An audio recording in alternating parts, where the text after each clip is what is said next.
मेरा पुत्र कहाँ है? मेरा पुत्र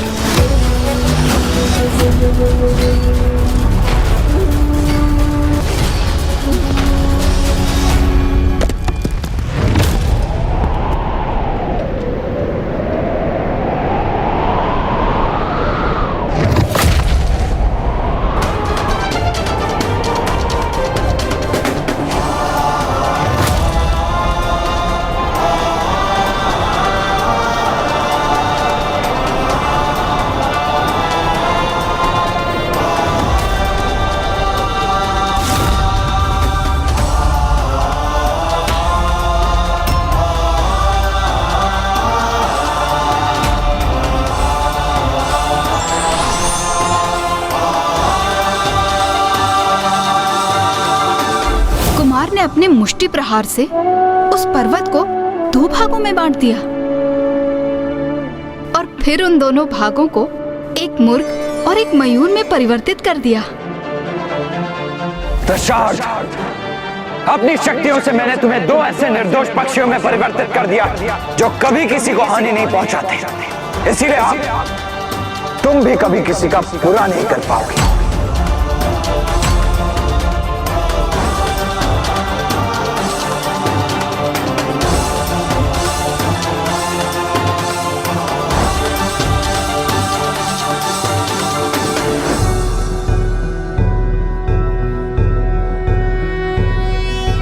योगीश्वरो महासेनः कार्तिकेयो अग्निनन्दनः स्कन्दः कुमारः सेनानिः स्वामी शंकर संभव।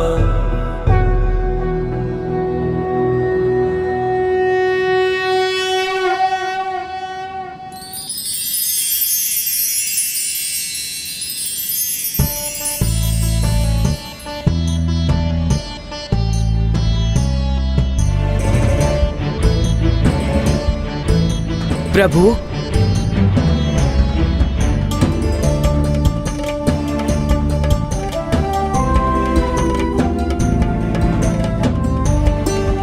प्रभु, हम दोनों एक शाप के कारण असुर बन गए थे, किंतु अब आपने दशरथ का वध कर हमें उस शाप से मुक्त कर दिया है। प्रभु, इस शाप से मुक्त कर आपने हमारा कल्याण कर दिया। अब आप हमें अपनी शरण में लेने का वरदान दीजिए।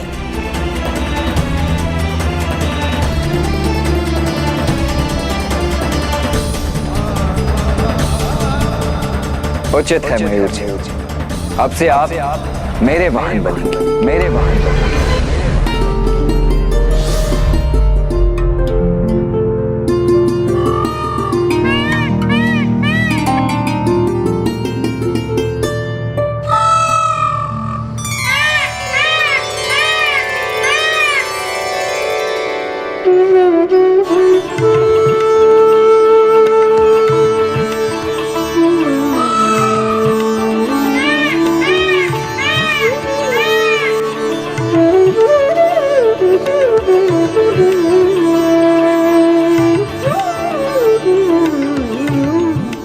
धन्यवाद प्रभु, आपने अपना वाहन नियुक्त कर मुझे कृतार्थ कर दिया।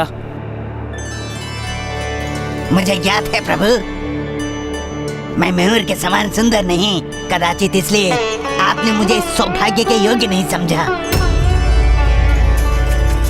किंतु मुझे अपनी सेवा हेतु कुछ तो आदेश दीजिए प्रभु, मुझ पर भी तो कृपा कीजिए।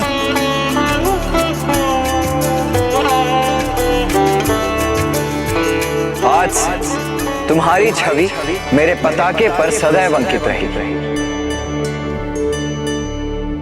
जिससे सदैव तुम्हारा जुड़ाव मुझसे बना रहे।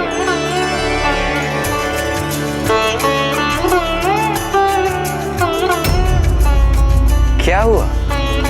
क्या तुम प्रसन्न नहीं हुए? नहीं प्रभु, ऐसी बात नहीं, किंतु मात्र मेरी छवि आपके साथ जुड़ेगी, स्वयं मैं नहीं प्रभु। उचित।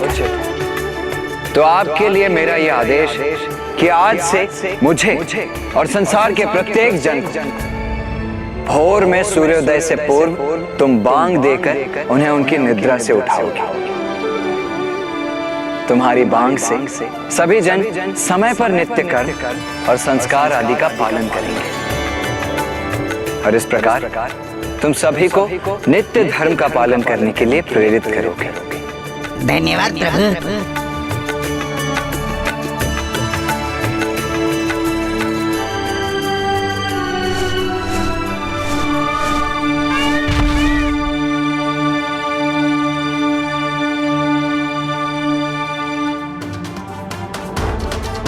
चलिए मयूर जी,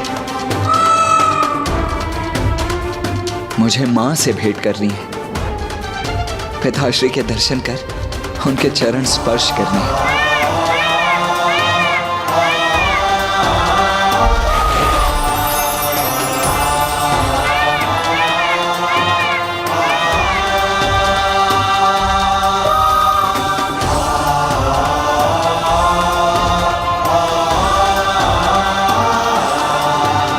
क्यों देवराजन, अब तो आपको कुमार के सामर्थ्य पर विश्वास हुआ ना?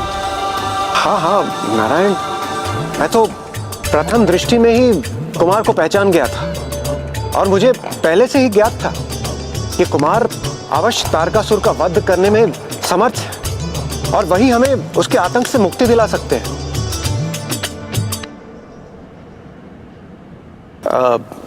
मेरे विचार से हम सभी को कैलाश जाना चाहिए और कुमार का अभिवादन करना चाहिए। कुमार ने उन दोनों पक्षियों मयूर और मुर्ग को आसुरी प्रभाव से मुक्त कर उन्हें सकारात्मक दायित्व सौंप दिया। हाँ माता, और अब कुमार महादेव और माता पार्वती के दर्शन प्राप्त करने कैलाश पहुंच गए। अन्य सभी देवता भी उन युवा महायोद्धा से भेंट करने के लिए आतुर थे जो उन्हें तारकासुर के आतंक से मुक्ति दिलाने वाले थे। इसलिए वो भी कैलाश पर उपस्थित हुए।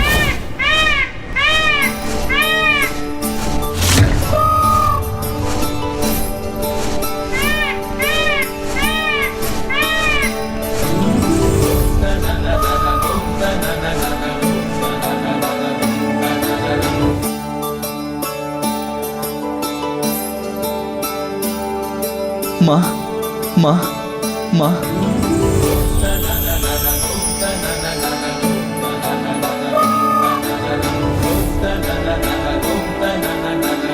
मेरा पुत्र।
पुत्र, मुझे संबोधित करने के पूर्व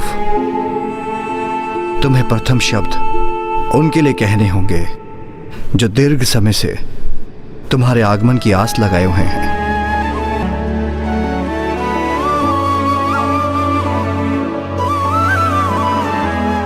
माँ,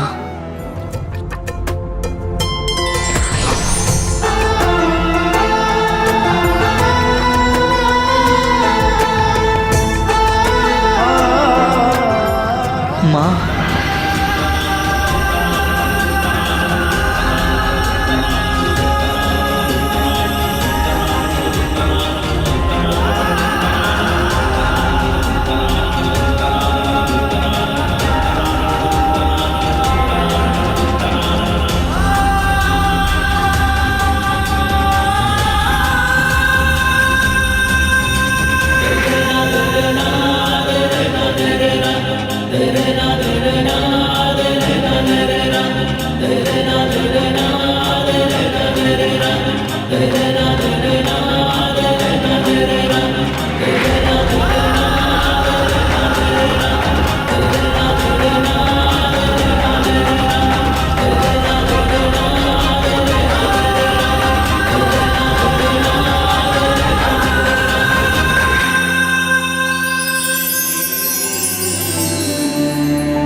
पार्वती, वैसे तो आप जगत जननी हैं, किंतु सत्य ये भी है कि एक माँ ही संतान को जन्म नहीं देती,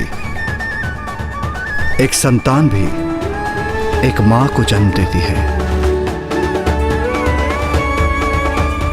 आपने सत्य कहा स्वामी। पुत्र, आज तुमने मुझे एक माँ बना दिया। माँ, मैं आपसे भेंट कर आपके आंचल की छाया पाने के लिए अधीर हो रहा था।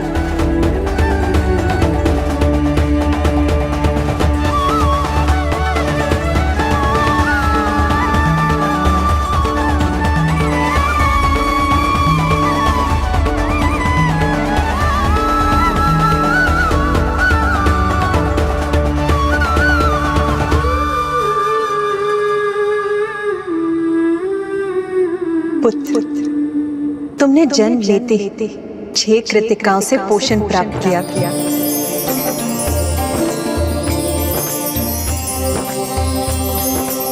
इसीलिए आज से तुम कार्तिकेय कहलाओ। कार्तिकेय कहलाओ। कार्तिकेय कहलाओ।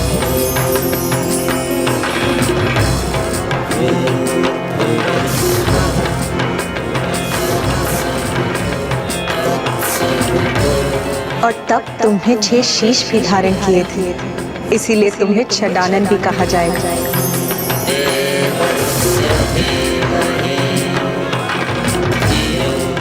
और अनुकूल समय आने पर अपने विराट स्वरूप में तुम 6 हाथ भी प्रकट करोगे।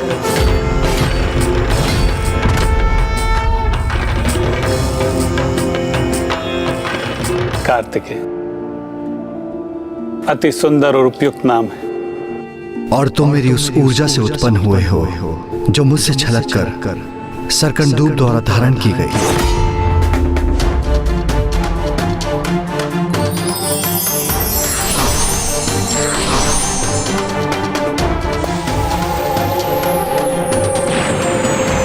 इस कारण तुम्हारा नाम स्कंद भी होगा।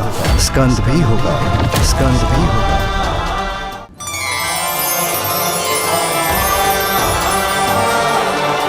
कुमार कार्तिकेय की जय। कुमार कार्तिकेय की जय। कुमार कार्तिकेय की जय। कुमार कार्तिकेय की जय। कुमार कार्तिकेय की जय। कुमार कार्तिकेय की जय। कुमार कार्तिकेय की जय। कुमार कार्तिकेय की जय।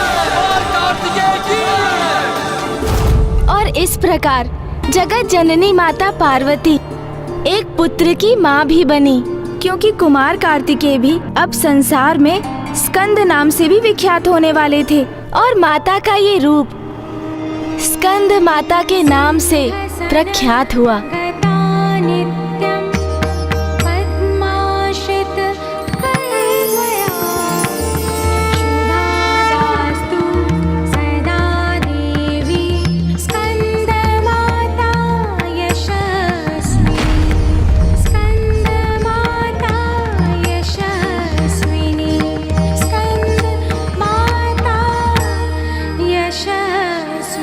देवता कुमार कार्तिकेय को देखकर अत्यंत प्रसन्न थे। वो उन्हें देव सेनापति के पद पर स्थापित करने के लिए अत्यंत अधीर थे, जिससे कुमार अविलंब जाकर तारकासुर से युद्ध कर सके।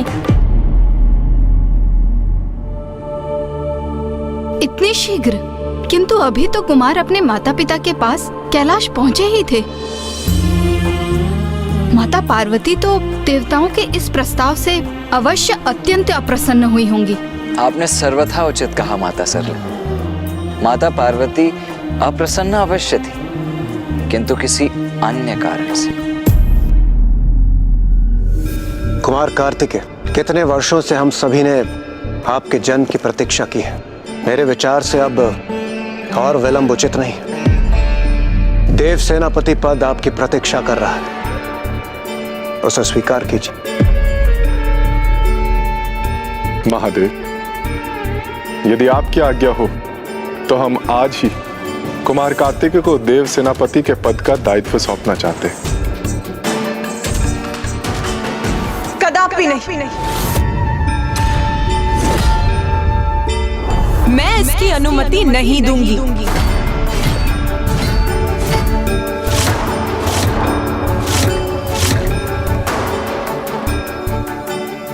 पूर्व में ही इतना विलंब हो चुका है, और यदि माता पार्वती ने आज्ञा देने से अस्वीकार कर दिया तो बहुत समय बीत जाएगा, और इतना समय कहाँ है हमारे पास।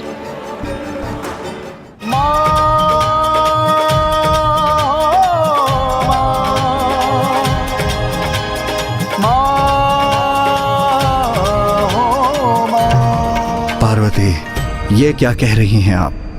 ये तो कार्तिकेय की नियति है। आप उसकी नियति में बाधा क्यों उत्पन्न कर रही हैं? आप सभी तो बस तारकासुर का वध चाहते हैं, वो भी मेरे पुत्र के द्वारा। किंतु क्या आप सभी को ये दिखाई नहीं देता कि मेरा पुत्र अभी पूर्ण रूप से परिपक्व नहीं है? इंद्रदेव, शेष और कुशल महायोद्धा भी पूर्ण तैयारी और अभ्यास के बाद ही युद्ध के लिए प्रस्थान करते हैं, और आप बिना किसी तैयारी के मेरे पुत्र को उस क्रूर, निर्दयी और भयंकर असुर के समक्ष प्रस्तुत करना चाहते हैं। और तो और अभी मेरे पुत्र के पास कोई अस्त्र शस्त्र भी नहीं है। किंतु माता, हम सभी कुमार कार्तिकेय के युद्ध कौशल और उनकी बुद्धि के सामर्थ्य के साक्षी रह चुके हैं। उन्होंने पंच असुरों से युद्ध कर उन्हें परास्त किया है। मेरे विचार से तारकासुर से युद्ध करने के लिए कुमार कार्तिकेय संपूर्ण रूप से तैयार है। इंद्रदेव, क्या कुमार कार्तिकेय आपका पुत्र है?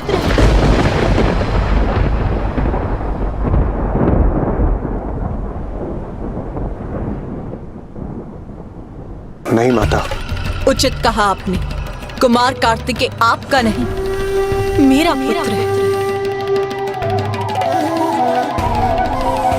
इसीलिए उसकी मां होने के नाते इसका निर्णय मैं लूंगी कि युद्ध के लिए वो तैयार है अथवा नहीं। और मेरा निर्णय ये है, मेरा पुत्र तारकासुर का वध करने के लिए अभी देव सेनापति का पद नहीं संभालेगा।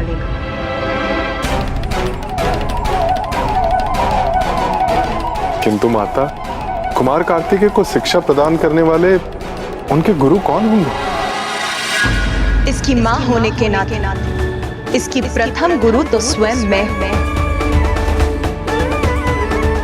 इसीलिए इसकी प्रथम शिक्षा स्वयं मैं प्रारंभ करूं। उचित है फिर। कल से पुत्र कार्तिकेय की शिक्षा प्रारंभ हो।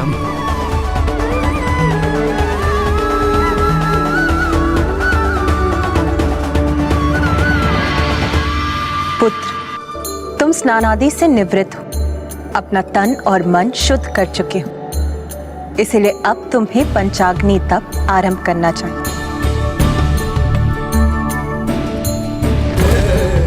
ओम नमः शिवाय। ओम नमः। एक ओर जहाँ कुमार कार्तिकेय माता पार्वती के संरक्षण में कठोर तप कर अपनी शक्ति एवं सिद्धियां अर्जित करने में लगे थे, वहीं दूसरी ओर तारकासुर को जब ज्ञात हुआ कि उनके पंचासुरों का वध कुमार कार्तिकेय ने कर दिया है, तो अब वो स्वयं कुमार कार्तिकेय का सामना करने की ठान लेता है। ओम नमः शिवाय। ओम नमः शिवाय। माता के निर्देशानुसार कुमार कार्तिकेय ने संपूर्ण निष्ठा से वहां स्थित लौ पर अपना ध्यान केंद्रित कर पंचा अग्नि तप और पंचाक्षर मंत्र ओम नमः शिवाय का उच्चारण करना आरंभ कर दिया। जैसे जैसे वो अपने तप में लीन होते गए और उनकी एकाग्रता बढ़ने लगी, वैसे ही दीपक की अग्नि विभक्त होकर उनके चारों ओर पंचा अग्नि प्रज्वलित करने लगी। ये उनके समस्त चक्रों के पूर्ण रूप से जागृत होने का प्रमाण था, जिससे उन्हें आत्मज्ञान का बोध हो।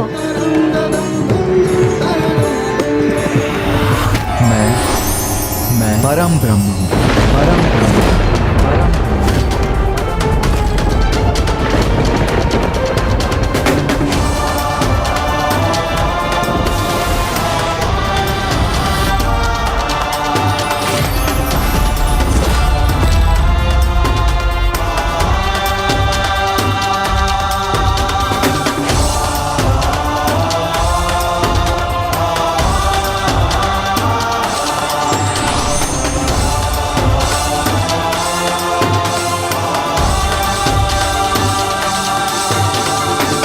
पुत्र, अब तुम्हें अपना दिव्य वास्तविक परिचय ज्ञात हो।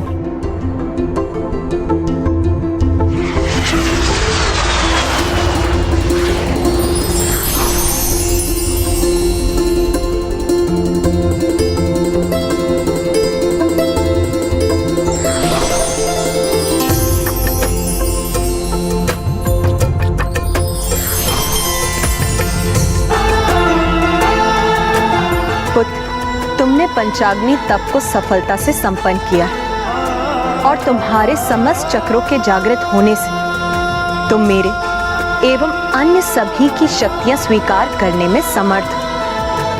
अब मैं तुम्हें अपनी शक्ति के साथ उसके प्रयोग की विधि का ज्ञान भी प्रदान करती हूँ। धन्यवाद माता। कुमार कार्तिकेय, मैं आपको अपना वज्र प्रदान करता हूं।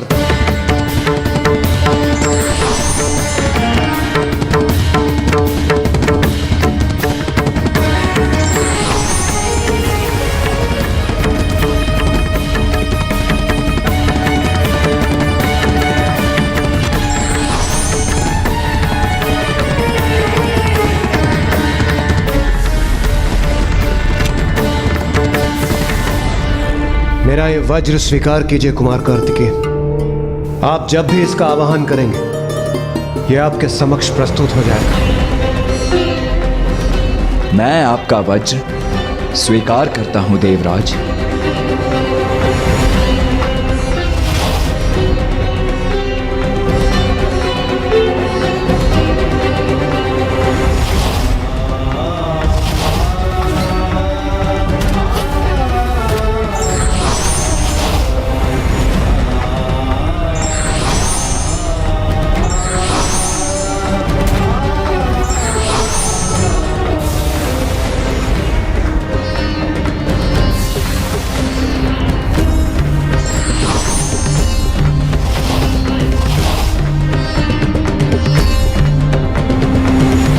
तो कुमार कार्तिकेय को अपनी अपार शक्ति का आभास हो ही गया। माता पार्वती ने उन्हें अपनी शक्ति और ज्ञान दोनों प्रदान किए हैं और हम देवताओं ने भी उन्हें अपने आयुध दिए हैं। तो अब तो वो तारकासुर से युद्ध करने के लिए सर्वथा तैयार हैं।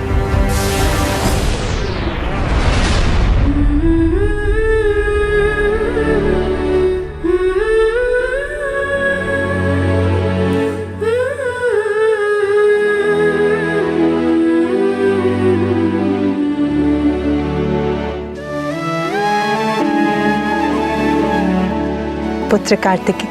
धन्यवाद माता, अब आज्ञा दीजिए। माता के बाद पुत्र के अगले गुरु उसके पिता होते हैं। मैं तुम्हें जो शिक्षा दे सकती थी दे चुकी। अब तुम्हें अपने पिताश्री से शिक्षा प्राप्त करनी चाहिए।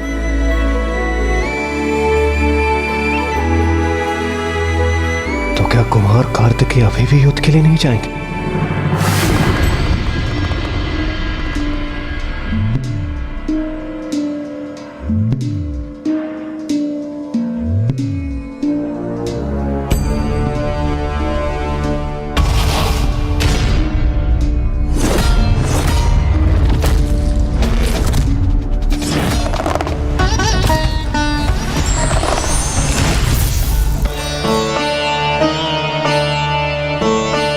पिताश्री, मैंने अभी आपके शीश पर कांटों का मुकुट क्यों देखा पिताश्री? पुत्र, तुम्हारी मां से शिक्षा प्राप्त कर समग्र रूप से संपन्न हो चुके हो, इसलिए मात्र मैं एक ही मूल शिक्षा तुम्हें प्रदान कर सकता हूं। तुमने जितनी भी शक्ति प्राप्त की है उसका उपयोग संसार की भलाई के लिए, धर्म की रक्षा के लिए और उत्थान के लिए ही करना उचित होगा। शीघ्र तुम एक सेनापति का दायित्व संभालोगे जो तुम्हारे लिए कांटों के मुकुट के समान होगा, क्योंकि यह दायित्व सरल नहीं होगा।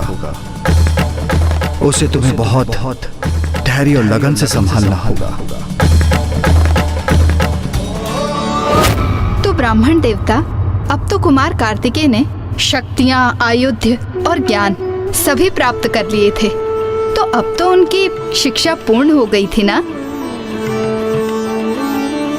माता पिता से ज्ञान और शक्ति दोनों अवश्य प्राप्त हुई थी उन्हें, किंतु जब तक वास्तविक गुरु का मार्गदर्शन ना प्राप्त हो तब तक ज्ञान कहाँ फलित होता है। तो अब कुमार की शिक्षा की पूर्णता के लिए उनके पिताश्री महादेव ने उन्हें अगस्त्य ऋषि के पास भेजा।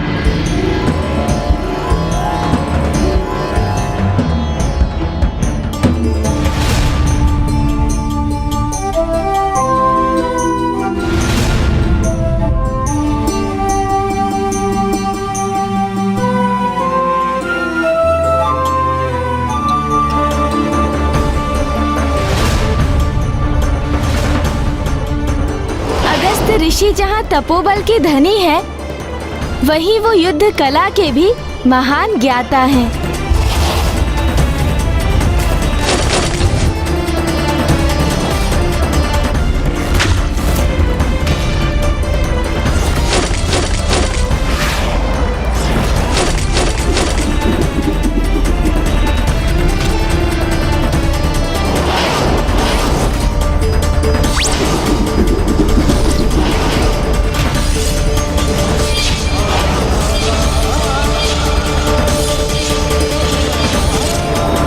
कार्तिकेय, मैंने आपको अपने शिष्य के रूप में स्वीकार कर आपको संपूर्ण युद्ध कौशल की विद्या प्रदान की है। अब आप पूर्ण रूप से प्रशिक्षित हो चुके हैं, अतः आप यहाँ से प्रस्थान करने के लिए मुक्त हैं। इस प्रकार माता पार्वती, पिता महादेव एवं गुरुवर ऋषि अगस्त्य से ज्ञान प्राप्त कर कुमार कार्तिकेय अब देव सेनापति पद को संभालने के लिए पूर्णतया तत्पर थे। महादेव पुत्र पार्वती नंदन कुमार कार्तिकेय के देव सेनापति पद पर स्थापित होने हेतु उनके अभिषेक का शुभारंभ हो।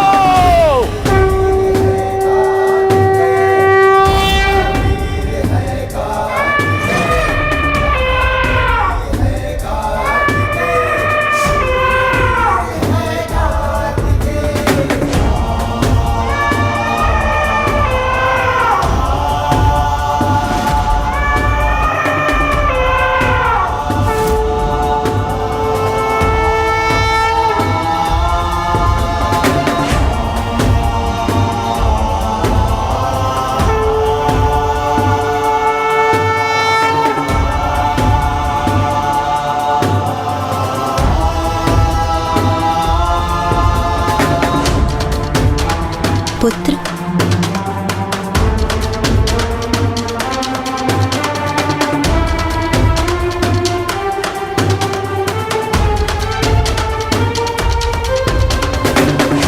देव सेनापति कुमार कार्तिकेय की, देव सेनापति कुमार कार्तिकेय की, देव सेनापति कुमार कार्तिकेय की, देव सेनापति कुमार कार्तिकेय की, देव सेनापति कुमार कार्तिकेय की। सप्त सिंधुओं और समस्त नदियों के पावन जल से हम कुमार कार्तिकेय का अभिषेक आरंभ करते हैं।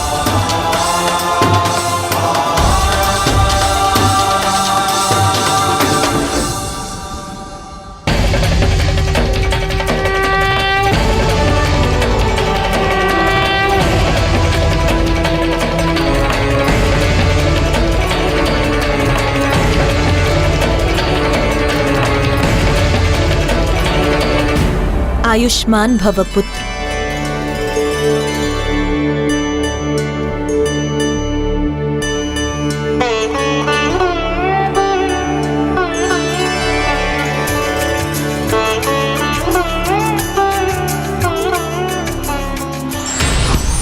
पुत्र, ये मेरे द्वारा प्रदान किया दिव्यास्त्र है, जो तुम्हारे आह्वान करते ही तुम्हारे समक्ष प्रस्तुत हो जाएगा।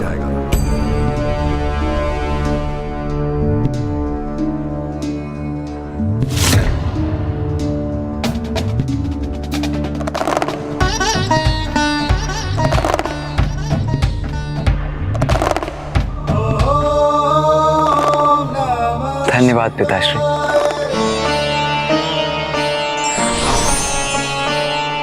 पुत्र, जिसमें मेरी समस्त शक्ति समाहित है, मेरी शक्ति का प्रतीक मेरा दंड सदा तुम्हारे साथ रहेगा, और इस प्रकार मैं भी सदा तुम्हारे साथ बनी रहूंगी।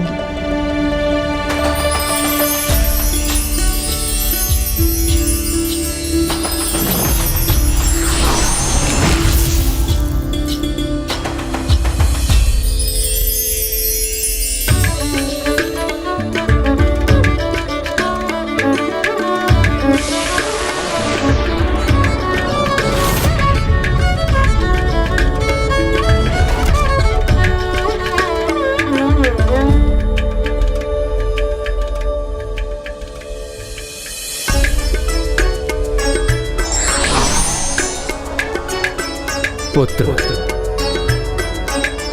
मैं योद्धा तो नहीं, इसलिए तुम्हें कोई आयुध तो प्रदान नहीं कर सकता, किंतु तुम्हारे लिए एक संपूर्ण सेना अवश्य प्रदान कर सकता हूं।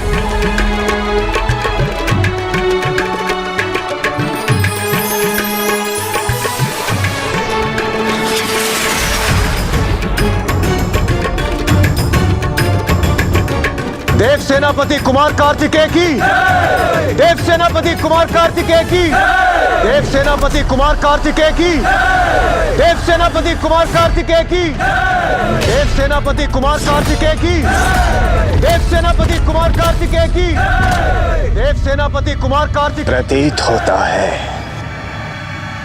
कुमार कार्तिकेय अब सेनापति पद पर स्थापित हो ही गए हैं। मैं तुम्हारी प्रतीक्षा कर रहा हूं कुमार, क्योंकि अब तुम्हारा सामना कर तुम्हारा अंत करने में बहुत बहुत आनंद आएगा मुझे।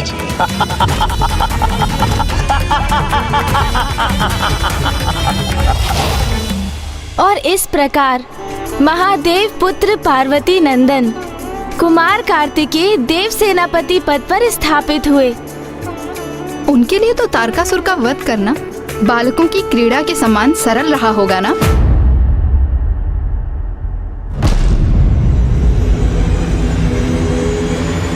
नहीं माता,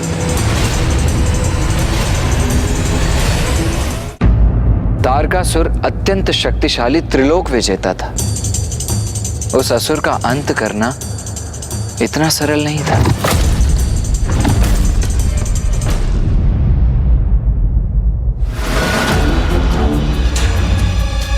इतना कुछ घटित हो गया महाराज, और आप अभी भी निश्चिंत बैठे हैं।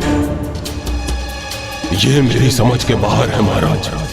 क्या घटित हो गया जिसकी चिंता करनी चाहिए मुझे? यही महाराज, देव सेनापति पद पर स्थापित हुए हैं महादेव और देवी पार्वती के पुत्र, जिनके गर्जन मात्र से कंपित हो उठा था पूरा शोणितपुर। और आपका आत्मसम्मान जो पंचासुरों का अंत कर खंडित किया उन्होंने, उसका क्या?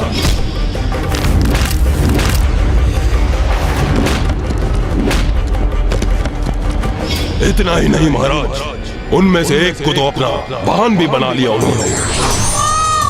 मेरी विनती सुनिए महाराज, अभी भी समय है, सावधान हो जाइए, क्योंकि अब वो अवश्य ही यहाँ पर आक्रमण करने की तैयारी कर रहे होंगे। आक्रमण ही तो चाहता हूँ मैं भी। चाहता हूँ कि समस्त देव सेना, देवतागण और वो कुमार कार्तिकेय यहाँ पर धावा बोलने पहुंचे, और मैं उन्हें अपने मायावी नगर शोणितपुर में ऐसे मायावी जाल में डालूं कि मेरे सभी शत्रु एक साथ बंदी बन जाएं। एक और जहां तारकासुर युद्ध का आरंभ चाहता था, जिससे देव सेनापति कुमार कार्तिकेय एवं समस्त देवता उसकी नगरी शोणितपुर में आने के लिए विवश हो जाएं, किंतु वहीं दूसरी ओर देव सभा गहन विचार में लीन थी। गहन विचार? युद्ध के लिए अपनी रणनीति तैयार करने हेतु? नहीं माता, युद्ध नहीं।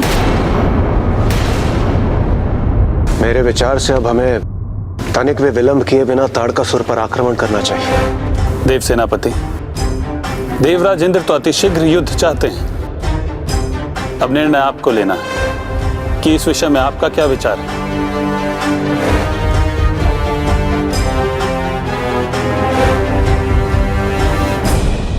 मैं देवराज इंद्र से असहमत हूं।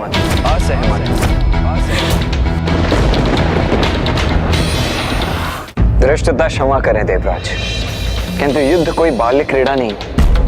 युद्ध में विजय चाहे किसी की भी हो, किंतु उसका परिणाम सदैव भयंकर जनसंहार ही होता है। प्रत्येक युद्ध के पीछे किसी राजा का अहंकार एवं हठ होता है। एक के हठ के कारण अनेकों सैनिकों का विनाश सर्वथा अनुचित है। इसीलिए जब न्याय और धर्म की सत्ता स्थापित करने का कोई और मार्ग शेष न रहे, तभी एक अंतिम उपाय के रूप में युद्ध किया जाना चाहिए। मेरे विचार से हमें युद्ध के पूर्व एक दूत के माध्यम से तारकासुर को शांति का प्रस्ताव भेजना चाहिए। हमें एक ऐसा दूत भेजना होगा जो शांत और सौम्य व्यक्तित्व का स्वामी है, जिसे देखकर तारकासुर आशंकित न हो उठे। इसके लिए तो सर्वथा उपयुक्त होंगे गंधर्व राजकुमार हंसराज। प्रणाम त्रिदेव। मेरे और मेरे समस्त गंधर्व समाज के लिए यह परम सौभाग्य की बात होगी कि मैं आपका दूत बनूं, देव सेनापति कुमार कार्तिकेय।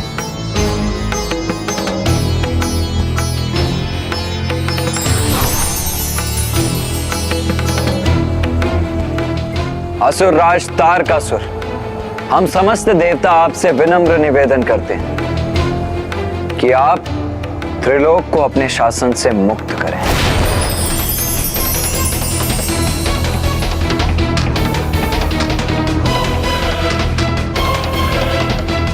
हमारा ये प्रस्ताव है कि शोणितपुर आपके अधीन रहेगा, किंतु आप देवताओं के किसी कार्य में, यज्ञ आदि में कोई बाधा नहीं डालेंगे। स्वर्ग पर पुनः देवराज इंद्र का स्वतंत्र अधिकार स्थापित होगा।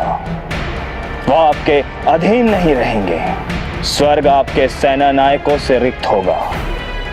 समस्त देवताओं को पुनः अपने लोकों का स्वामित्व प्राप्त होगा। यदि आप ये स्वीकार करेंगे तो आपको अभयदान देंगे देव सेनापति कुमार कार्तिकेय, अथवा फिर युद्ध ही अंतिम समाधान होगा। असुरराज तारकासुर, मैं आपकी ओर से देव सेनापति कुमार कार्तिकेय के लिए क्या सूचना लेके जाऊं?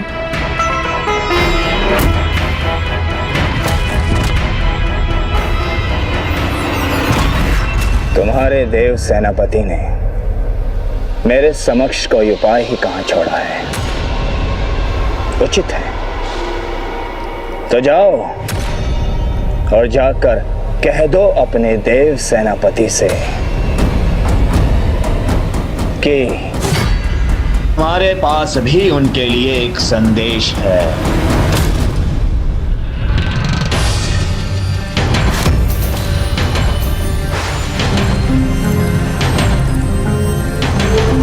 ये गंधर्व कुमार हंसराज अभी तक तारकासुर का संवाद लेकर लौटे क्यों नहीं? कदाचित कहीं कुछ अनुचित घटित न हुआ हो।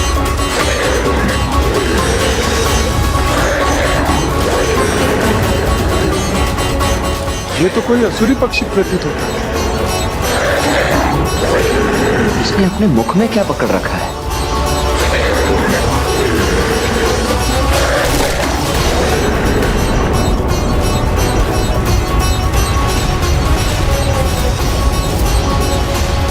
इस असुर पक्षी द्वारा गिराई गई पोटली में भला क्या हो सकता है? ये देवदूत गंधर्व राजकुमार हंसराज अब तक लौटे क्यों नहीं?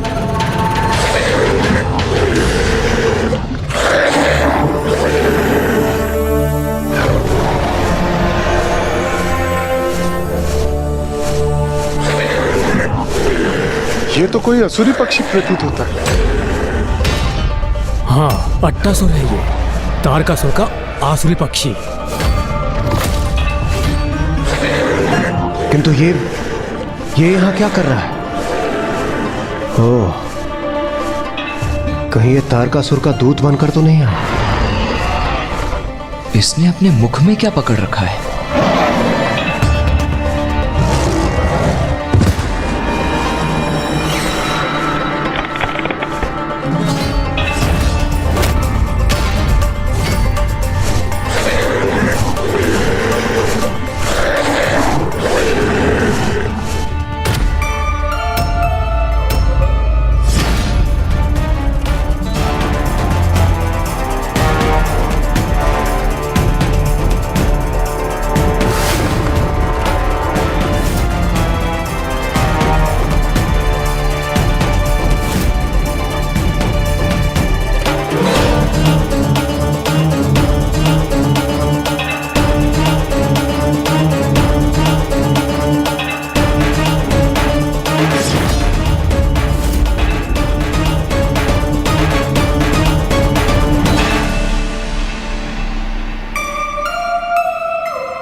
कुमार कार्तिकेय, क्या है इसमें?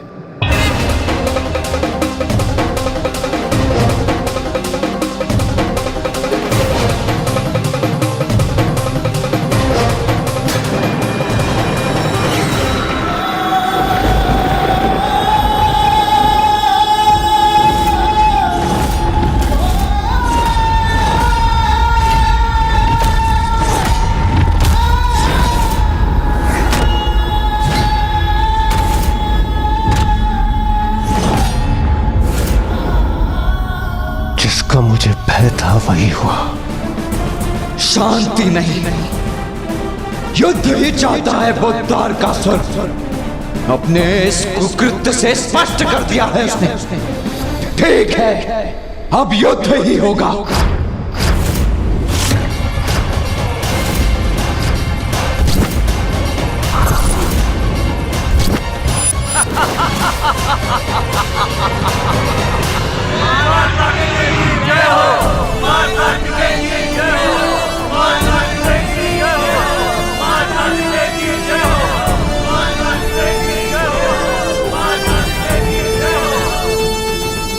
हर हर महादेव, हर हर महादेव, हर हर महादेव, हर हर महादेव, हर हर विजयी भव पुत्र।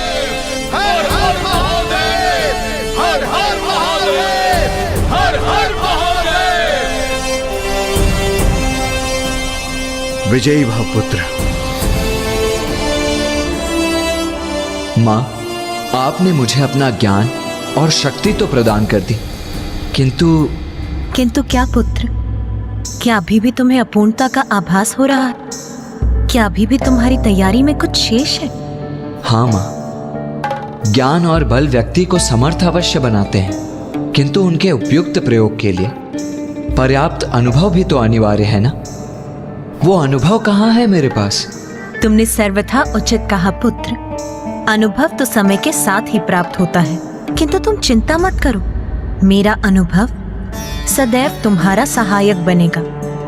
युद्ध के समय जब भी तुम्हें अनुभव से प्रेरणा लेने की आवश्यकता हो, तुम निसंकोच मेरा स्मरण करना पुत्र। मैं तुम्हारे समक्ष प्रस्तुत होकर तुम्हें उचित सीख प्रदान करूंगी। पुत्र, देव सेनापति हो तुम। देवताओं की रक्षा अब दायित्व है तुम्हारा। जाओ, अपना दायित्व निभाओ।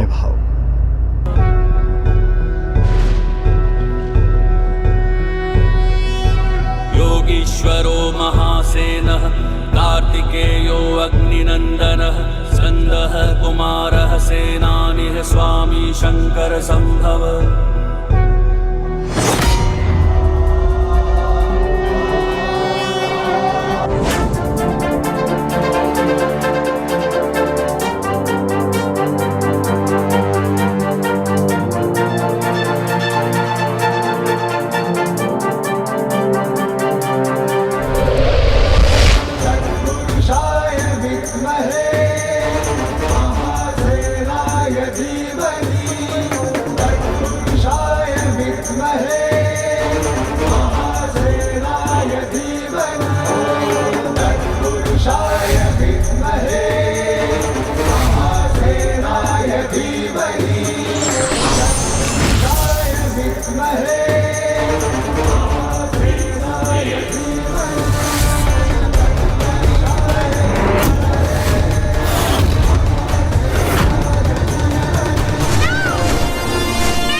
देव सेना हमारी नगरी का घेराव कर चुकी है। आपने सर्वथा अनुचित कार्य कर दिया महाराज। उन्होंने संधि प्रस्ताव भेजा था और आपने उन्हें उनके दूत का रक्त रंजित शीश भेज दिया। अनुचित मेरा कार्य नहीं, तुम्हारी सोच है अट्टासुर। जो किया सर्वथा उचित किया मैंने। महानतम त्रिलोक अधिपति तारकासुर हूं मैं, तारकासुर हूं मैं, तारकासुर हूं मैं। युद्ध की अग्नि को और भड़काया है, क्योंकि अब देवता वहां आ रहे हैं जहां मैं उन्हें बुलाना चाहता था। मेरे माया विचार शोणितपुर में आओ, तनिक देखे तो कैसी दिखती है ये देवसेना।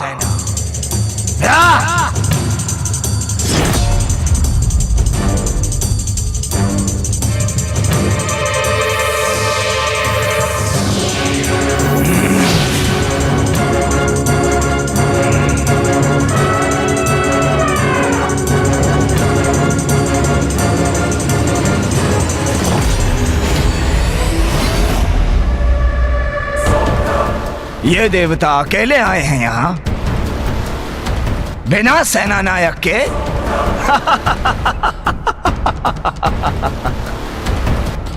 देखा कैसे सफल हुई मेरी रणनीति। वो बालक उस दूत का रक्त से लथपथ शीश देखकर भयभीत हो गया। कहाँ है वो महान महादेव पुत्र कुमार कार्तिकेय? कहाँ है? कहाँ है वो देवताओं का सेनापति? कहाँ है?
पूछ रहे थे ना कि कहाँ है देव सेनापति कार्तिकेय? लीजिए, उनका आगमन हो गया है। जिनका जन्म ही आपका वध करने हेतु हुआ है, वो आ गया है महाराज, वो आ गया है।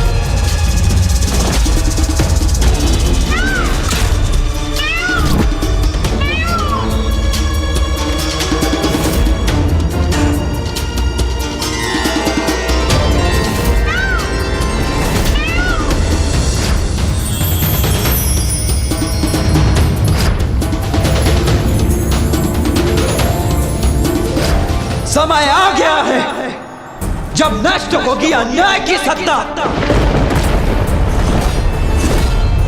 समय आ गया है जब अंत होगा तारकासुर का।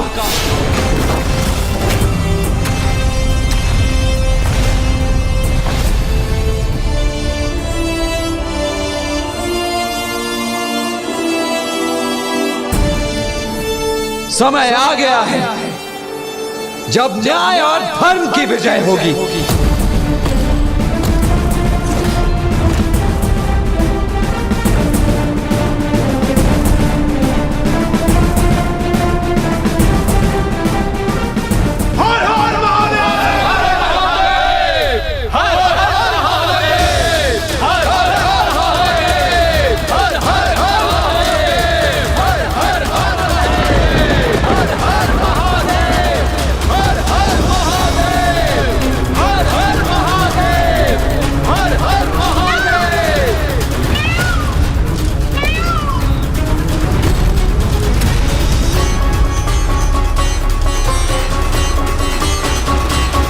मयूर जी,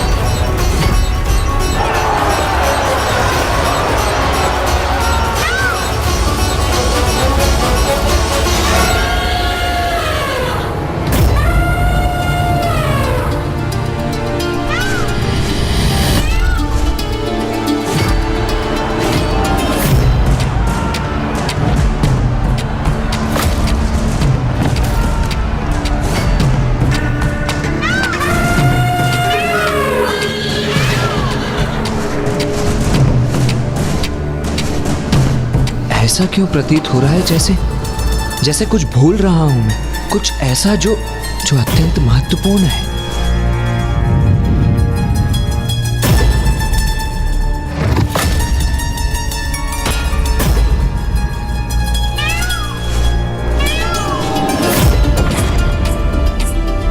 महाराज, देव सेनापति कार्तिकेय का आगमन हो रहा है और वो अपने साथ एक भयंकर बवंडर भी लेकर आ रहे हैं और इस बवंडर में आपका शोणितपुर अवश्य नष्ट हो जाएगा महाराज, अवश्य नष्ट हो जाएगा। महाराज महाराज, अभी भी समय है, अभी भी संधि कर लीजिए आप, इस विनाशकारी बवंडर को रोक दीजिए महाराज। यदि आपने कुमार कार्तिकेय को नहीं रोका तो सर्वनाश सर्वनाश हो जाएगा महाराज, सर्वनाश हो जाएगा। तुम सर्वथा उचित कह रहे हो अट्टासुर। प्रतीत होता है महाराज सुलह के लिए मान गए हैं।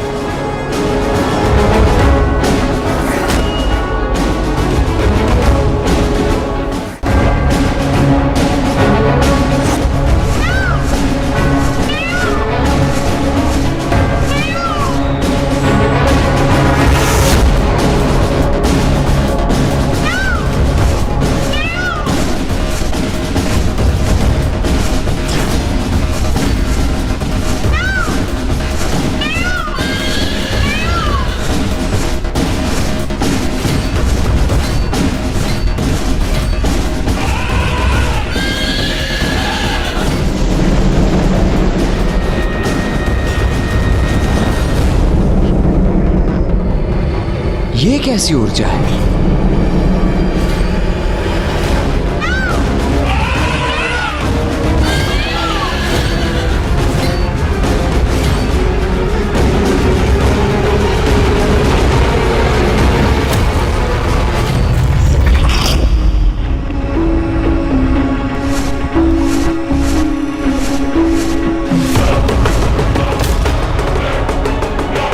तारकासुर, रुको,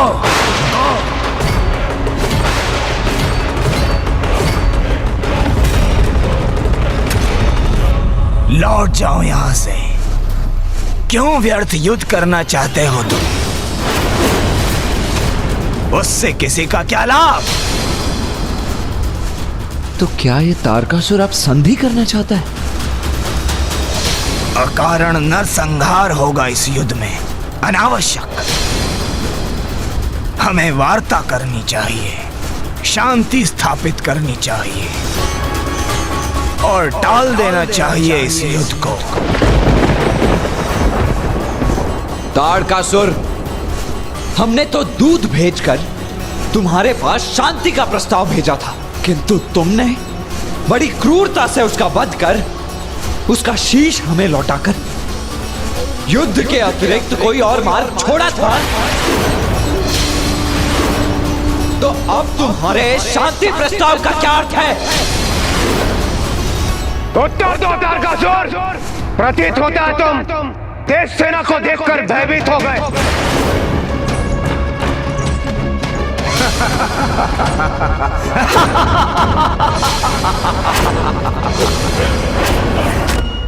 जहां पर मैं स्थित हूं वहां से तो यही दिखाई दे रहा है कि तुम सभी तुच्छ देवता मेरे शोणितपुर में हो।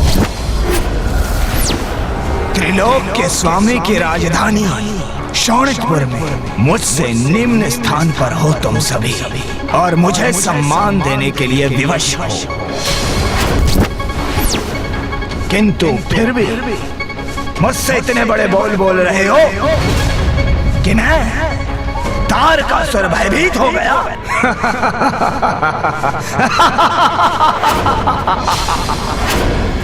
लौट जाओ, बहुत उदार हूं मैं, तुम्हें क्षमा कर दूं। जाओ, स्वर्ग जाओ और मेरी अधीनता में शांति पूर्वक वहां रहो, क्योंकि तारकासुर क्या करने में समर्थ है ये तो देख ही चुके हो तुम। इसलिए मेरे क्रोध को जागृत मत करो, क्योंकि एक बार मेरा क्रोध यदि मेरे नियंत्रण के बाहर गया, एक बार मैंने अपना ये प्रस्ताव यदि लौटा दिया, तो एक एक करके तुम सभी के शीश तुम्हारे धड़ से विलग करूंगा मैं, समझे?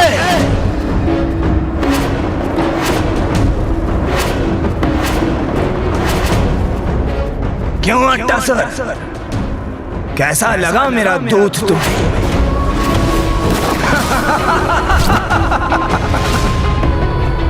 जिसने इन तुच्छ देवताओं को इनकी भावी पराजय का संदेश दिया।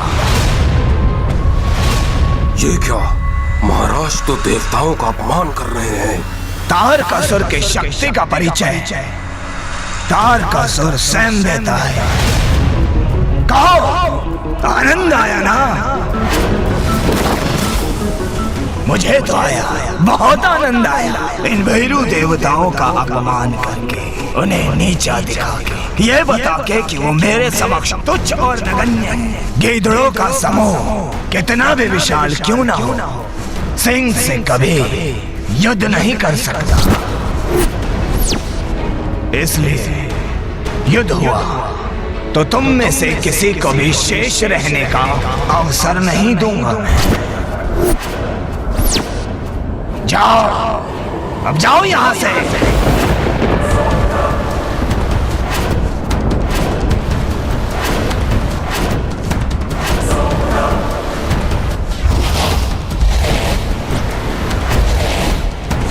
हर हर महादेव, हर हर महादेव, हर हर महादेव, हर हर महादेव, हर हर महादेव, हर हर महादेव।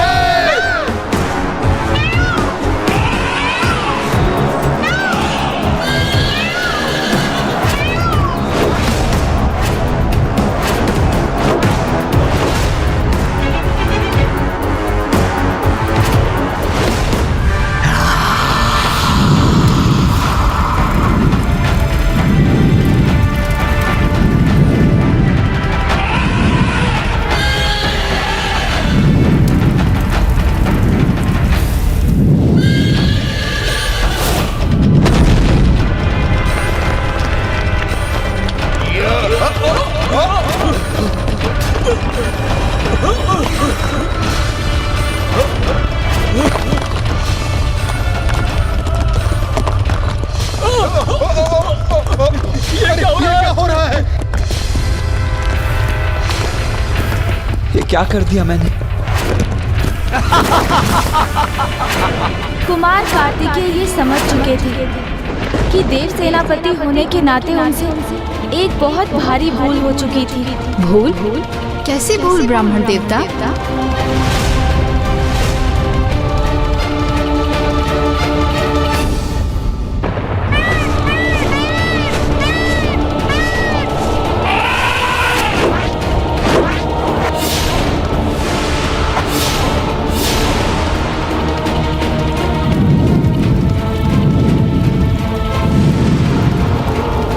तारकासुर देवताओं पर प्रथम आक्रमण कर चुका था, जो अब देवताओं के लिए एक चुनौती बन गई थी, क्योंकि सभी देव उस आक्रमण को रोक पाने में असमर्थ होकर पूर्ण रूप से विचलित हो उठे थे। वहीं अब कुमार कार्तिकेय को ये आभास हो गया कि उनसे एक बहुत बड़ी भूल हो गई है।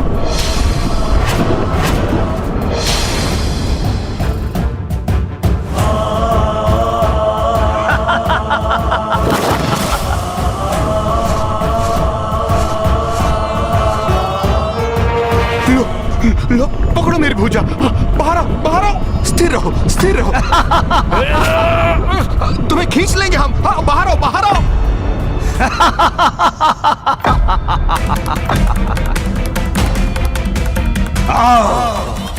आ जाओ देव सेनापति कार्तिकेय। यदि अब भी तुम युद्ध आरंभ करोगे तो तुम स्वयं अपनी सेना के विनाश के उत्तरदायी होगे।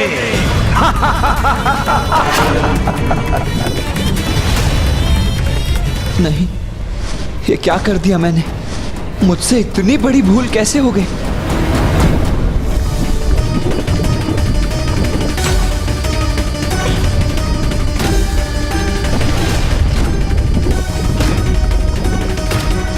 मुझे अपनी भूल सुधारनी होगी, तभी देवसेना सुरक्षित होगी। किंतु उसके पूर्व मुझे इन सभी सैनिकों की रक्षा का कोई उपाय करना होगा।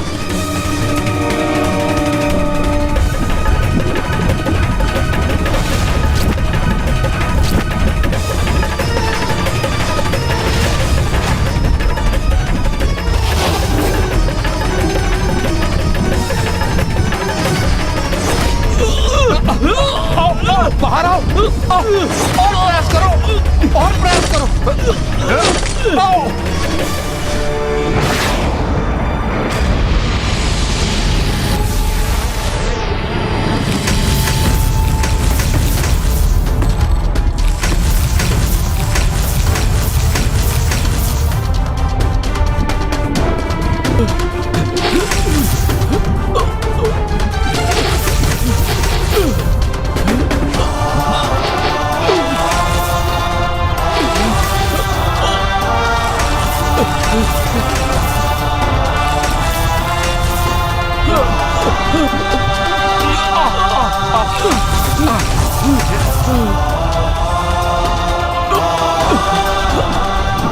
हमारा संकट दूर हुआ। हर हर महादेव, हर हर महादेव। देव सेनापति कुमार कार्तिकेय, अद्भुत। देश सैनिकों को रक्षित करने हेतु आपने अति उत्तम युक्ति अपनाई। अद्भुत।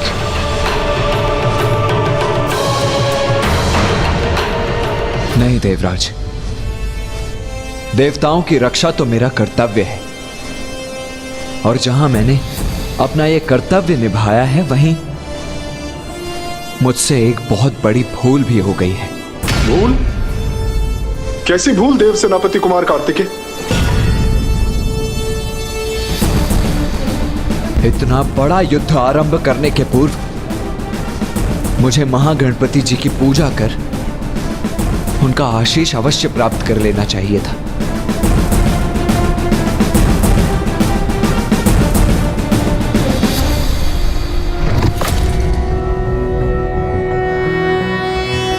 नमस्ते ब्रह्म रूपाय विष्णु रूपाय ते नमः। नमस्ते रुद्र रूपाय करिरूपाय ते नमः। विश्वरूप स्वरूपाय नमस्ते ब्रह्मचारिणे। भक्त प्रियाय देवाय नमस्तुभ्यं विनायक। ओम सिद्धि बुद्धि सहिताय महागणपतये नमः।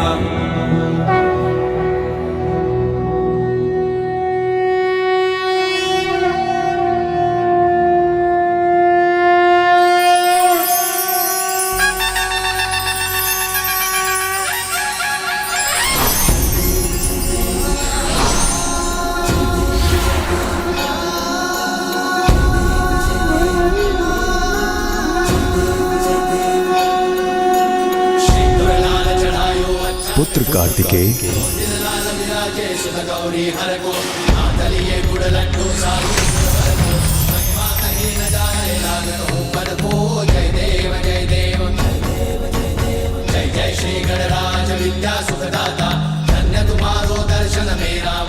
प्रभु हमारी रक्षा कीजिए।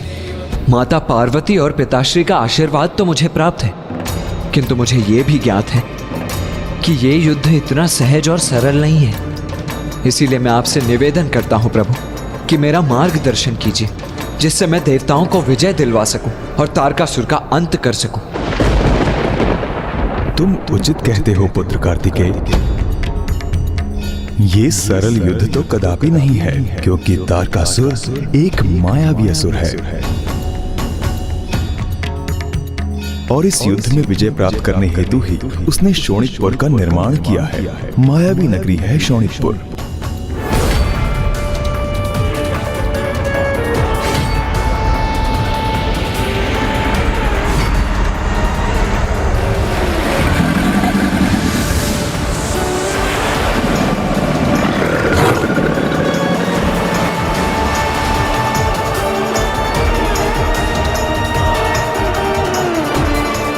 सदा स्मरण रखना, जो दिखता है वो वास्तव में वैसा नहीं है। शोणितपुर का यही रहस्य है। प्रभु, आपके मार्गदर्शन के लिए आपको कोटि कोटि धन्यवाद। अब जब मुझे शोणितपुर की वास्तविकता का भान हो ही गया है, तो मैं इस भ्रम जाल में अत्यंत सतर्क रहकर तारकासुर तक पहुंचने का कोई मार्ग ढूंढूंगा। आपको शत शत नमन महागणाधिपति जी। आपकी कृपा के कारण ही देव सेनापति कुमार कार्तिकेय तारकासुर का वध कर अपना कर्तव्य पूर्ण कर पाएंगे। नहीं, तारकासुर का वध नहीं हो सकता। मृत्यु के मुख में भी जाकर उसकी मृत्यु नहीं होगी।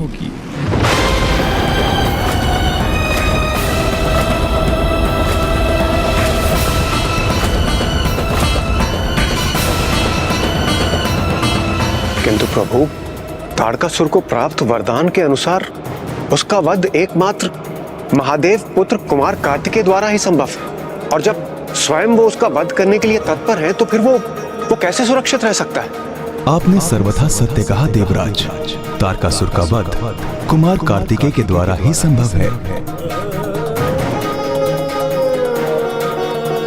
किंतु ये भी सत्य है कि उसको मृत्यु प्रदान करना सहज कदापि नहीं होगा। प्रभु, तारकासुर के आतंक से सृष्टि को मुक्ति दिलाने के लिए कृपया आप मेरा मार्गदर्शन करें। पुत्र, असुर अपने प्राण अपने निकट न रख उन्हें अनेक अन्य स्थानों पर छुपाकर सुरक्षित रखने के अभ्यस्त हैं। यही तारकासुर ने भी किया है। उसने अपने प्राण एक खड़ग में छिपा कर रखे हैं।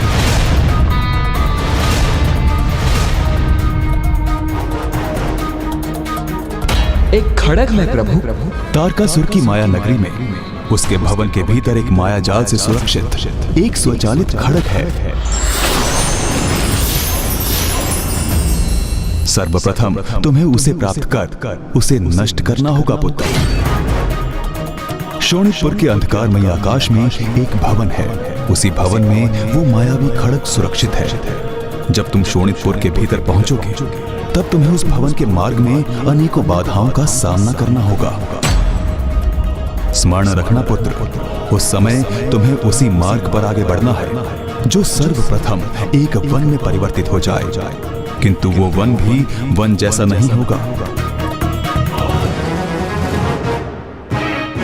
उस वन को पार करने पर तुम एक खुले विस्तार वाले स्थान पर पहुंचोगे। क्योंकि मायावी शोणितपुर में सब माया है, इसलिए ये आवश्यक नहीं कि वहां जो भी तुम्हें दिखाई देगा वो सत्य ही होगा। और हाँ पुत्र, तारकासुर को इसका भान नहीं होना चाहिए कि तुम्हें उसके खड़ग का रहस्य ज्ञात हो गया है। अन्यथा तारकासुर उस भवन तक पहुंचने की तुम्हारी यात्रा को असंभव बनाने का हर संभव प्रयास करेगा। इसलिए उचित तो यही होगा कि उस खड़ग को प्राप्त कर उसे नष्ट करने का तुम्हारा मुख्य उद्देश्य तारकासुर से छिपा ही रहे। और उचित है। सर्वप्रथम हम उस खड़ग को ही ढूंढेंगे। हमें मात्र एक खड़ग को ढूंढना है। उसे नष्ट करने पर नाश होगा हमारे सबसे बड़े शत्रु का। धन्यवाद प्रभु, अब ऐसा ही करेंगे हम। आपकी कृपा से अब तारकासुर का अंत दूर नहीं।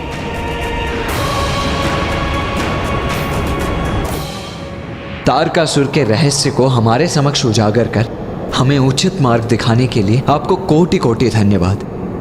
अब हमें आशीष दीजिए प्रभु कि हम शीघ्र ही सफलता प्राप्त कर सकें।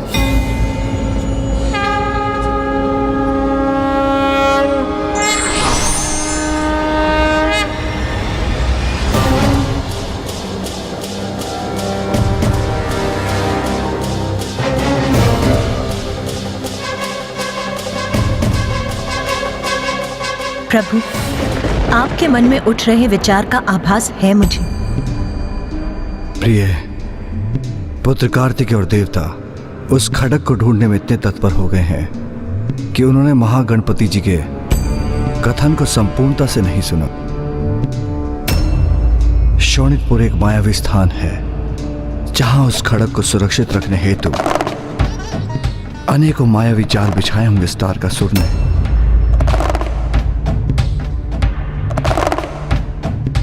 इसलिए देवताओं का उस खड़क तक पहुंचना इतना सरल नहीं होगा। किंतु यदि देवता धैर्यपूर्वक महागणपति जी के पूर्ण कथन को सुनते तो शोणितपुर की माया को निष्फल करने के सहायक उचित दिशा के निर्देश प्राप्त होते। किंतु आपको तो ज्ञात है, अर्थ ज्ञान से किया कार्य अनेकों अपरिचित संकटों को आमंत्रण देने के समान है।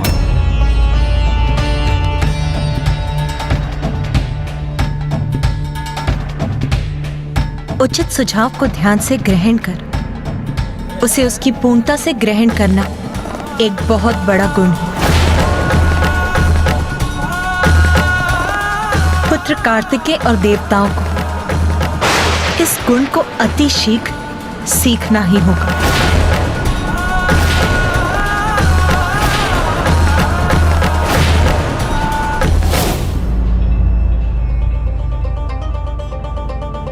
श्री महागणपति जी ने हमें तारकासुर के अंत का सूत्र दिया है। हाँ देव सेनापति कुमार कार्तिकेय, किंतु मुझे आशंका हो रही है कहीं तारकासुर हमारा स्वर न सुन ले और खड़क को लेकर सजग न हो जाए। इसलिए हमें और विलंब किए बिना शीघ्र अतिशीघ्र उस खड़क को ढूंढकर उसे नष्ट कर देना चाहिए। देव सेनापति जी, ये खड़ग अवश्य स्वर्ण से निर्मित होगा, रत्न जड़ित होगा, बहुमूल्य होगा और मूल्यवान वस्तुएं तो अपने आप मेरे समक्ष प्रकट हो जाती हैं। इसलिए इस खड़ग को ढूंढने के लिए सर्वथा उपयुक्त मैं ही हूं। आप मुझे अनुमति दीजिए, मैं भीतर जाऊंगा और उसे ढूंढ निकालूंगा। उचित है कुबेर देव जी, किंतु मैं भी आपके साथ चलूंगा। नहीं नहीं कुमार कार्तिकेय, यदि आप वहां गए तो तारकासुर को भनक पड़ जाएगी कि आप वहां किसी महत्वपूर्ण प्रयोजन से पहुंचे हैं। इसलिए मेरे विचार से कुबेर देव के साथ आपको नहीं, मुझे वहां जाना चाहिए, जिससे उसे यह प्रतीत हो कि आपने हमें उस पर आक्रमण करने हेतु वहां भेजा है।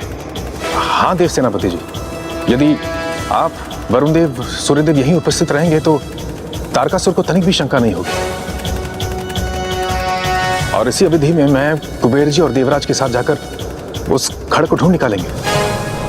क्या आपको पूर्ण विश्वास है कि यही उचित होगा? हाँ कुमार कार्तिकेय, इसलिए हमें अविलंब अब आगे बढ़ना चाहिए।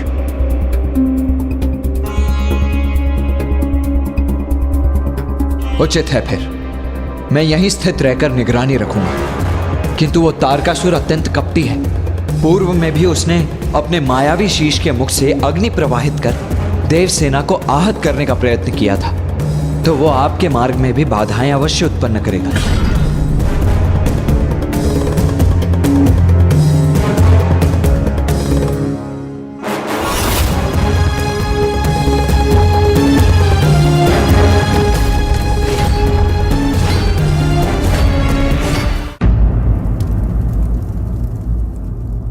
इतने समय से शांत थे ये देवता, आपस में मंत्रणा कर रहे थे और अब अपनी रणनीति स्थिर कर हम पर आक्रमण कर रहे हैं। मुख्य प्रवेश द्वार खोल दो, मुख्य प्रवेश द्वार खोल दो, मुख्य प्रवेश द्वार खोल दो। महाराज, ये क्या कह रहे हैं आप? मेरे आदेश देते ही मुख्य द्वार खोल देना है, मुख्य द्वार खोल देना है, खोल देना है।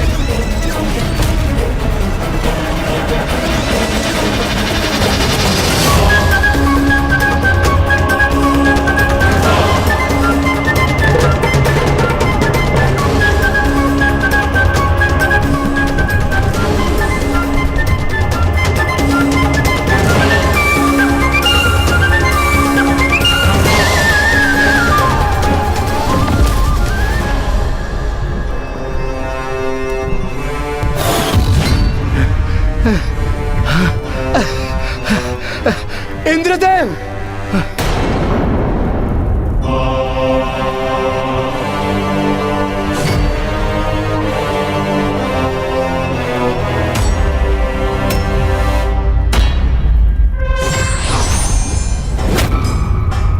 मेरा प्रहार इस द्वार को अवश्य भेद देगा।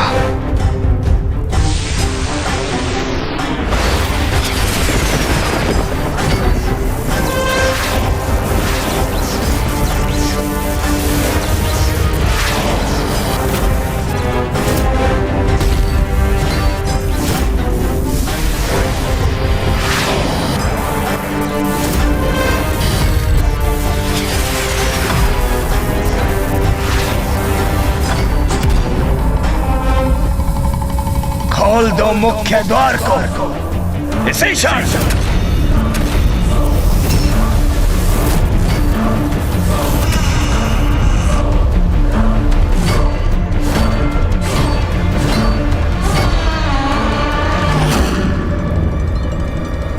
ये क्या हुआ वहां?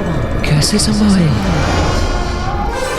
देखा कैसे मैंने अपनी शक्ति के प्रभाव से शौणिकपुर के इस विशाल द्वार को खोल दिया। ये तो केवल आरंभ है, आरंभ।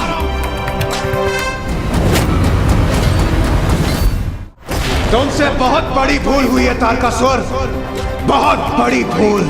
समय रहते तुम्हें अपनी पराजय स्वीकार कर लेनी चाहिए थी, किंतु अब नहीं।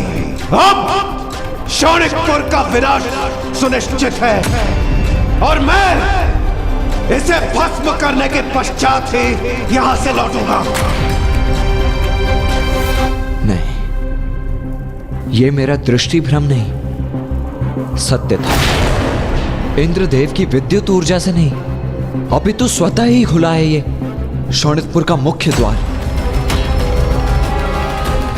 इसका तो एक ही अर्थ होता है कि तारकासुर ने स्वयं द्वार खोलकर इंद्रदेव को भीतर प्रवेश करने दिया।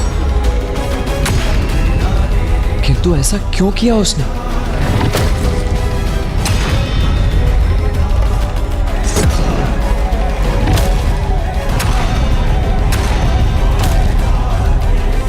क्योंकि ये इंद्रदेव, वायुदेव और कुबेर तो मेरे सामने मात्र तुच्छ मीन है, जिन्हें मैं अपने जाल में कभी भी जकड़ सकता हूं। मेरे लक्ष्य तक पहुंचने के निमित्त मात्र है ये।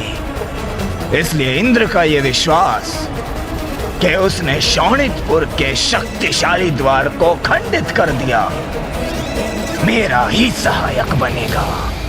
इंद्र का ये दम उसे मेरे समक्ष प्रस्तुत करेगा, और जिसे मैं अपने माया जाल में जकड़ना चाहता हूं, महादेव पुत्र कुमार कार्तिकेय शीघ्र बंदी बनेगा मेरे माया जाल में। या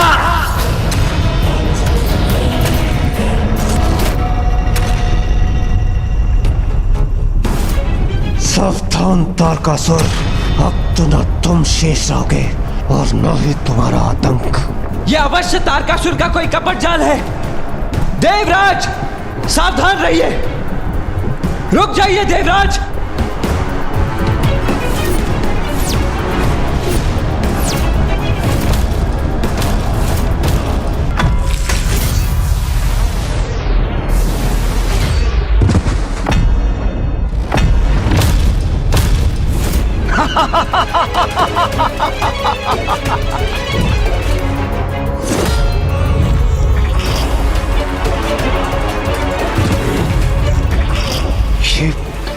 ये कैसा सुरक्षा कवच है जिसने हमारा मार्ग बाधित ही नहीं किया, अभी तो मुझे हाथ भी कर दिया।